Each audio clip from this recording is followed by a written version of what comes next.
ভিডিওতে যে লাল অংশটা দেখতেছো এটা একটা ক্যাথেটার এবং সেখান থেকে আলফা কণা বের হয়ে সোনার পাতের উপর পড়তেছে।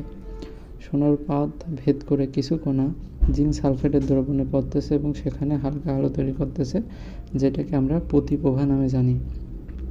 সোনার পাত ভেদ করার সময় কিছু কণা সোজাসুজি যাচ্ছে, কিছু ব্যাকে যাচ্ছে, কিছু কিন্তু ব্যাক আসতেছে, এটা লক্ষ্য করো।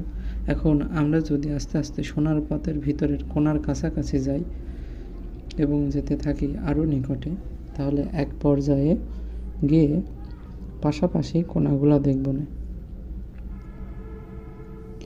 সোনার পাতের ভিতরে আসার পরে দেখতেছি আমরা সোনার যে কোণাগুলো আছে সেইগুলা পাশাপাশি আছে এবং এর খুব ক্ষুদ্র অংশে নিউক্লিয়াস আছে। নিউক্লিয়াসের চারপাশে গোলাকার অরবিট, যেখানে ইলেকট্রনগুলো থাকে এবং সেই সমস্ত অধিকাংশ জায়গায় ফাঁকা থাকে। আমরা দেখছি আলফা কণা আসতেছে এবং এই অধিকাংশ ফাঁকা জায়গা থেকেই চলে যাচ্ছে। কিছু কণা আসবে যেগুলা নিউক্লিয়াসের বরাবর আসবে, সেগুলো আবার ব্যাক করবে। তো এইগুলা দেখতে হলে আমরা আরেকটু কাছে যাব।